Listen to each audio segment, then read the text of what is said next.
فمن زوزی عن النار وادخل الجنہ، جس کو قیامت کے دن اللہ تعالی جہنم کی آگ سے بچا لے گا اور جنت میں داخل کر لے گا، وہی کامیاب ہونے والا ہے۔ دنیا میں کتنی دولت تھی، کتنا پیسہ تھا، کتنا نام کمایا تھا، کتنا اسمارٹ تھا، کتنا ہینڈسم تھا، اس کی بیوی کیسی ہوتی، اس کے بچے کیسے تھے، یہ ہماری نظر میں کامیابی ہو سکتی ہے، مگر اللہ کی نظر میں کامیابی کیا ہے؟ فرمایا فمن زوزی عن النار، قیامت کے دن جس کے بارے میں اللہ کی عدالت میں یہ فیصلہ ہو جائے کہ اس کو جہنم میں نہیں ڈالنا ہے، اس کو جنت میں ڈالنا ہے، وہی کامیاب ہونے والا ہے۔ میرے بھائی، دنیا میں کوئی IAS کا ایگزام پاس کر لے، کوئی IPS کا ایگزام پاس کر لے، کوئی پولیس کی بھرتی کا ایگزام پاس کر لے، کوئی ٹیچنگ کے ایگزام میں پاس ہو جائے، اخبار میں نام آتا ہے، گھر والے مٹھائی بانٹتے ہیں، میرے بیٹے نے نیٹ پاس کر لیا، میرا بیٹا IAS کے ایگزام میں پاس ہو گیا، میری بیٹی نے میڈیکل کا ایگزام پاس کر لیا۔ ذرا سوچو کتنی خوشی کا لمحہ ہوگا جب قیامت کے دن اللہ کی عدالت میں یہ فیصلہ ہوگا، میرا یہ بندہ پاس ہو گیا، یہ میرا بندہ پاس ہو گیا، اس کو جنت میں لے کے جاؤ۔ اور اس انسان کے لیے کتنا افسوس کا مقام ہوگا جس کے بارے میں یہ فیصلہ ہوگا کہ اس کے بارے میں اللہ کہے گا اس کو جہنم میں لے کے جاؤ۔ میرے عزیزو، کامیابی یہ ہے، اس کامیابی کو حاصل کرنا ہے، اس کے لیے ہمیں محنت کرنا ہے۔ جہنم سے ہم کیسے بچ جائیں اور اپنے پریوار کو ہم کیسے بچا لیں، اس پر ہم محنت کریں، اس پر ہم کام کریں، یہ کرنے کا کام ہے۔ اسی لیے اللہ قرآن میں کہتا ہے قُوا أَنفُسَكُمْ وَأَهْلِيكُمْ نَارًا، اے ایمان والو اپنے آپ کو اور اپنے گھر والوں کو جہنم کی آگ سے بچاؤ۔ دنیا کی آگ سے بچا لیا تو کون سا کمال کیا؟ دنیا کی آگ میں انسان ایک بار جلے گا، جل کے ختم ہو جائے گا، مگر قیامت کے دن کی جو جہنم کی گرمی ہوگی میرے بھائیوں، وہ بار بار جہنم کی آگ میں انسان کو جلایا جائے گا، تڑپایا جائے گا۔ جہنم کا عذاب سہن نہیں کر سکتے ہم، برداشت نہیں کر سکتے ہم۔ جب برداشت نہیں کر سکتے تو قرآن کہتا ہے جہنم کی آگ سے اپنے آپ کو بچانے کی تیاری۔ اور چوتھی بات جو اس آیت میں اللہ نے بیان کی، فرمایا وَمَا الْحَيَاةُ الدُّنْيَا إِلَّا مَتَاعُ الْغُرُورِ، دنیا کی زندگی تو دھوکے کا سامان ہے۔ جس دنیا کے چکر میں پڑھ کر تم اللہ کو بھول کے بیٹھے ہو، جنت کو بھول کے بیٹھے ہو، رسول کو بھول کے بیٹھے ہو، آخرت کو بھول کے بیٹھے ہو، یہ دنیا تو دھوکے کا سامان ہے۔ دنیا تو دھوکے کا سامان ہے۔ دنیا نے آج تک کسی کے ساتھ وفا نہیں۔ بڑے بڑے راجہ آئے، مہاراجہ آئے، اپنے محل میں سونے چاندی کے برتن میں کھاتے تھے، آج قبر کے نیچے دفن ہیں، ان کے محل کھنڈر بن گئے، ان کا نام و نشان دنیا سے مٹ گیا۔ یہ دنیا بے وفا ہے، بے وفا تھی اور بے وفا رہے گی۔ دنیا سے عشق مت کرو میرے بھائی، دنیا سے عشق مت کرو۔ دنیا غدار ہے، دنیا بے وفا ہے۔ دنیا کی حیثیت کیا ہے؟ ہارون رشید بہت بڑا خلیفہ ہے، اپنے دور کے بہت بڑے عالم، علامہ ابن سماک کے پاس آتا ہے اور کہتا ہے امام صاحب میں امیر المومنین ہوں، میں مسلمانوں کا خلیفہ ہوں، میں چاہتا ہوں کچھ نصیحت کر دیجئے، کچھ سمجھا دیجئے، کوئی قیمتی بات بتا دیجئے۔ ابن سماک نے کہا امیر المومنین برا مت مانیے گا، میں بس ایک سوال آپ سے کرنا چاہتا ہوں۔ مان لیجئے آپ کسی صحرا میں جا رہے ہیں، سارا سامان آپ کا ختم، کھانے پینے کی ساری چیزیں ختم، اور آپ کو بہت زور کی پیاس لگی ہے، اور پیاس اتنی زور کی لگی ہے کہ اگر پانی نہیں ملا تو آپ مر جائیں گے۔ ایک آدمی آتا ہے اور ایک پیالہ پانی آپ کو کہتا ہے کہ ایک پیالہ پانی میں دوں گا، شرط یہ ہے کہ آپ اپنی آدھی بادشاہت مجھ کو دے دیں۔ تو اے امیر المومنین آپ کیا کریں گے؟ اس کو بادشاہت دے دیں گے اور پانی لے کر کے جان بچائیں گے یا بادشاہت بچائیں گے؟ ہارون رشید نے کہا میں بادشاہت دے دوں گا، آدھی بادشاہت دے دوں گا اور پانی لے لوں گا۔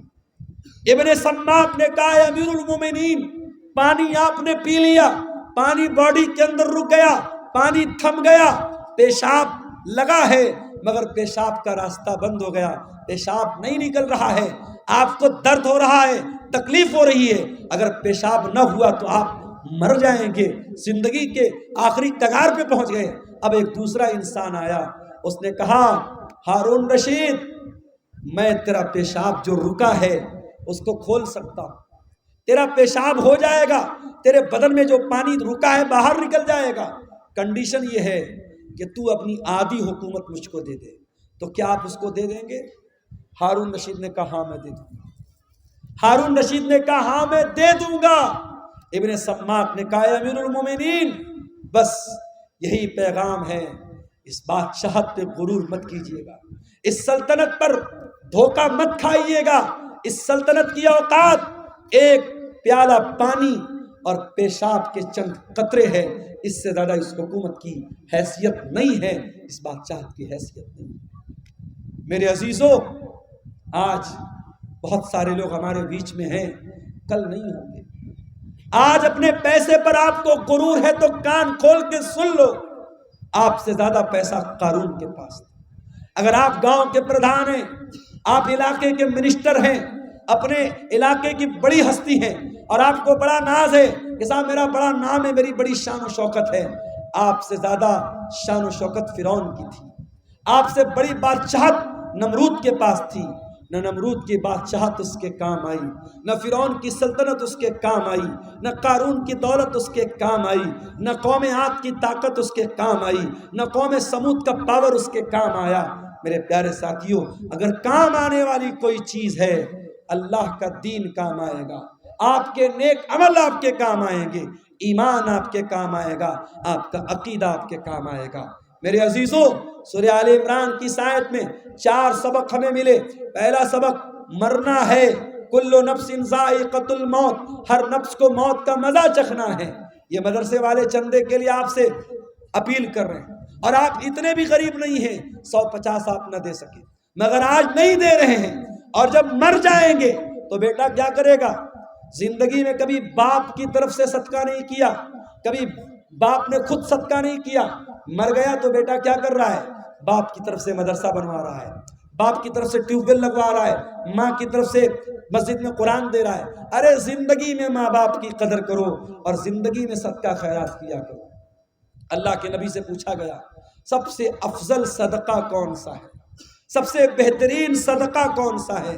آپ نے فرمایا انت صدق وانت صحیح شحیح تخشى الفقر وتأمل الغنى، سب سے بہترین صدقہ یہ ہے، تندرستی کی حالت ہے، مال کی محبت ہے، پیسہ بہت ہے، مال کی محبت ہے، تندرستی ہے، اور ڈر ہے کہ پیسہ ختم نہ ہو جائے اور پیسہ آنے کی امید ہے، ایسی سچویشن میں جو صدقہ کیا جائے وہ سب سے بہترین صدقہ ہے۔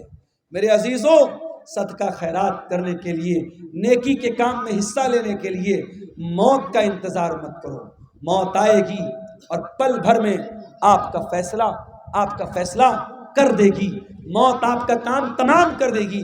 اس لیے میرے عزیزوں قرآن کیا کہہ رہا ہے؟ یا ایھا الذین آمنوا لا تلہکم اموالکم ولا اولادکم عن ذکر اللہ، اے ایمان والو تمہارا مال اور تمہاری اولاد تم کو اللہ کے ذکر سے غافل نہ کر دے۔ مال کے چکر میں کہیں اللہ کو بھول نہ جانا، اولاد کے چکر میں کہیں اللہ کو بھول نہ جانا۔ وَمَن يَفْعَلْ ذَلِكَ فَأُولَٰئِكَ هُمُ الْخَاسِرُونَ، اور جو ایسا کرے گا بہت نقصان اٹھائے گا۔ وَأَنفِقُوا مِمَّا رَزَقْنَاكُمْ مِن قَبْلِ أَن يَأْتِيَ أَحَدَكُمُ الْمَوْتُ، اور اے ایمان والو ہم نے جو روزی دی ہے اس میں سے خرچ کرو اس کے پہلے کہ موت آ جائے۔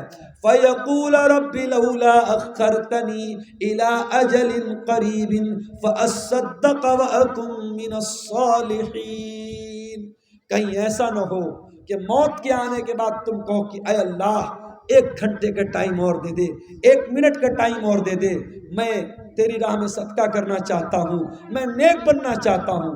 وَلَن يُؤَخِّرَ اللَّهُ نَفْسًا إِذَا جَاءَ أَجَلُهَا، لیکن اللہ کا قانون یہ ہے موت آ گئی تو 1 سیکنڈ پہلے نہیں مر سکتے، 1 سیکنڈ بعد میں نہیں مر سکتے۔